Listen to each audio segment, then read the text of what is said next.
Imagine standing at the edge of the Thames in the winter of 1348, before the bells begin to toll without pause. The river moves thick and brown beneath a low sky, carrying barges heavy with wool, barrels of ale, salted fish from the North Sea.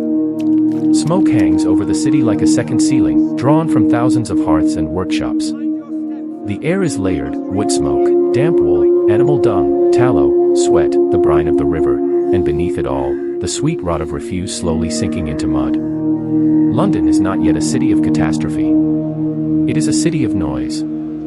Horses clatter across London Bridge, their iron shoes striking stone worn smooth by generations. Hawkers shout prices for onions and eels. A bell rings from St. Paul's, deep and resonant. Somewhere in a narrow lane, a blacksmith's hammer falls in steady rhythm against hot iron. Church doors open and close. A dog barks. A child cries. Life moves with purpose, with habit, with the steady confidence of a city that has endured war, famine, and fire before. It is early 1348. The plague has not yet reached London. But it is coming. A city contained by walls. London in 1348 is still held within its ancient Roman walls, a compact and crowded city of perhaps 40,000 to 50,000 souls. Timber houses lean inward over narrow lanes, their upper floors nearly touching. Most buildings are constructed of wood, plastered with wattle and daub, roofs thick with thatch. Wealthier merchants own stone houses, sturdier and colder, with glazed windows imported at great expense. The streets are not paved in the modern sense. They are packed earth and refuse, churned by hooves and boots into a shifting mass of mud and filth. Waste is thrown from doorways. Butchers discard offal into gutters. Rain carries everything downward, toward the Thames. The river is London's artery. It feeds the city and drains it. Fishing boats move in the morning mist. Merchant vessels from the Low Countries dock with cloth and grain. Wool, the backbone of England's economy, is stacked in warehouses near the water, bound for markets in Flanders. The wealth of the kingdom passes through these docks. Above it all rises old St. Paul's Cathedral, its spire commanding the skyline. Churches crowd nearly every parish. Religion is not an aspect of life, it is the structure of life. The calendar, the hours, the moral imagination of the city are governed by the church. The people of London wake before dawn. A baker rises first. He kneads coarse flour and water in a dim workshop, sweat beading on his forehead despite the cold. Apprentices stoke ovens with wood, the smell of yeast thick in the air. By sunrise, loaves are ready. Bread is life, dark rye for the poor, white wheat for the wealthy. A fishmonger prepares eels, laying them in neat rows, hands stiff from river water. A tailor trims wool cloth imported from East Anglia. A tanner works hides in a yard near the outskirts, where the stench is tolerated only because it must be. Daily survival depends on labor.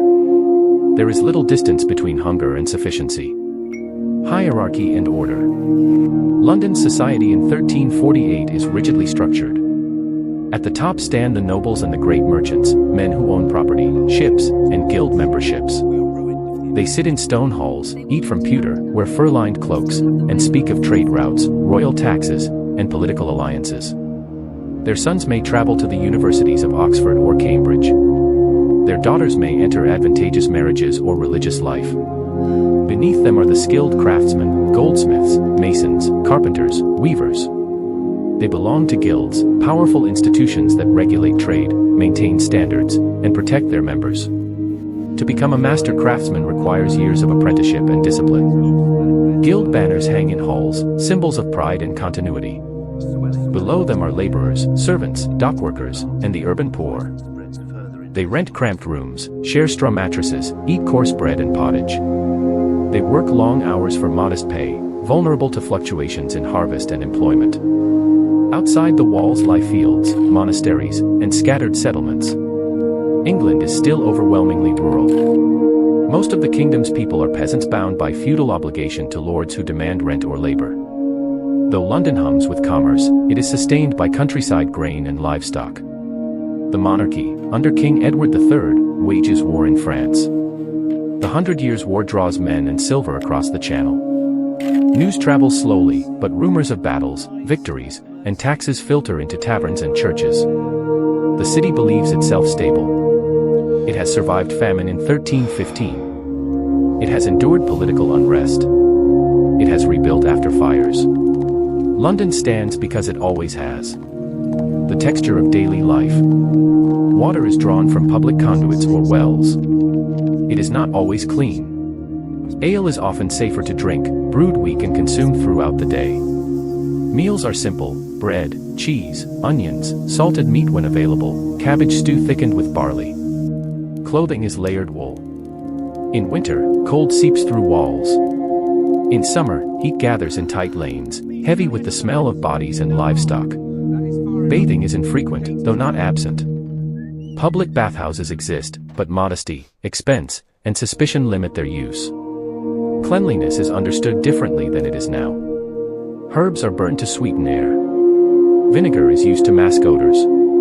Disease is interpreted through the lens of imbalance, humors, miasma, divine will. At night, London grows darker than modern imagination can easily conceive. There are no street lamps. Only candles flicker behind shutters. Watchmen patrol gates. Curfew bells ring. Within houses, families gather close to hearths. Stories are told. Prayers are recited. The Latin Mass echoes earlier in the day, its words understood imperfectly by many, yet deeply felt. Death is familiar. Infant mortality is common. Illness strikes without warning. Yet life expectancy, while shorter than today, is not defined solely by misery.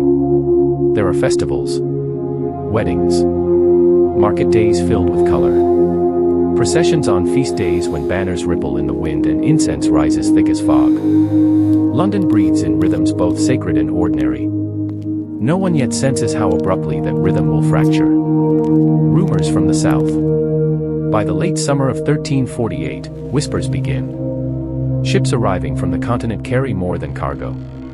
In the port cities of Italy, Genoa, Venice, reports speak of a terrible sickness. Entire households dying within days. Bodies stacked in churches. Fleas and rats are not yet suspected, the cause is invisible, unknowable. From there, the disease has moved through France, through ports and trade routes, following commerce like a shadow. Merchants in London hear troubling accounts. Sailors speak of ghostly harbors and deserted docks. But rumors of disease are not new. Illness visits cities regularly. Fevers, dysentery, influenza, these are accepted burdens. Some say it is God's punishment. Others speak of corrupted air drifting northward. Physicians consult ancient authorities, Galen, Hippocrates, seeking explanation in planetary alignment or imbalance of humors. The city continues. Markets open. Bells ring. Contracts are signed.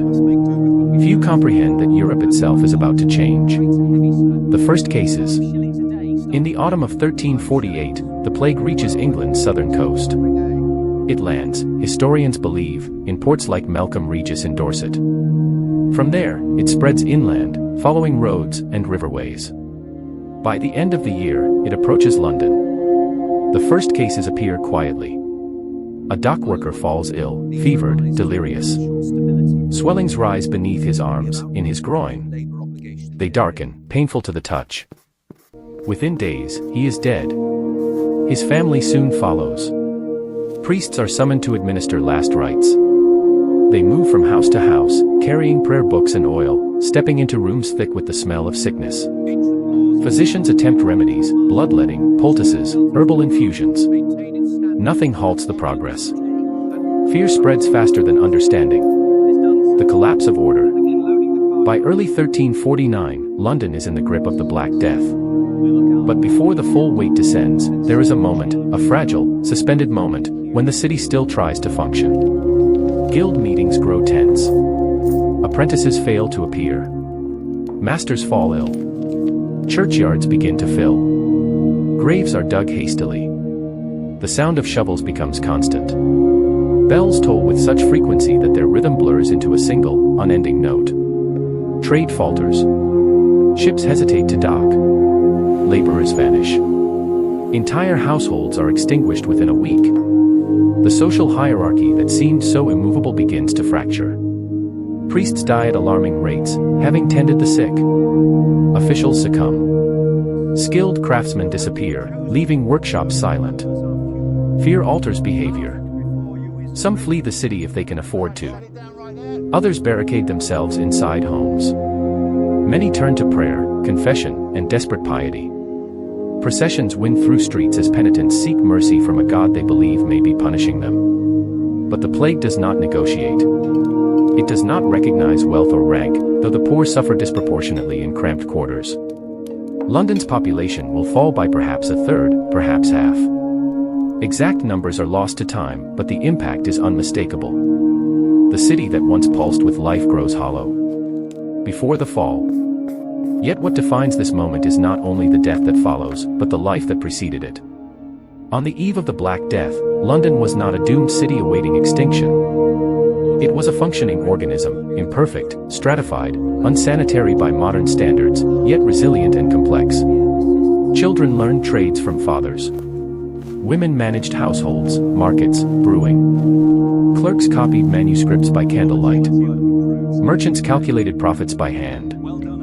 Farmers beyond the walls rose with dawn, unaware that the order governing their obligations would soon unravel. For in the wake of plague, labor would become scarce. Wages would rise. Feudal bonds would weaken. Social mobility, once constrained, would expand in subtle, irreversible ways. The catastrophe would not simply kill, it would transform. But in early 1348, transformation is unimaginable. There is only the present. The smell of bread baking at dawn. The scrape of boots in mud. The murmur of prayer inside stone walls. The steady flow of the Thames beneath London Bridge.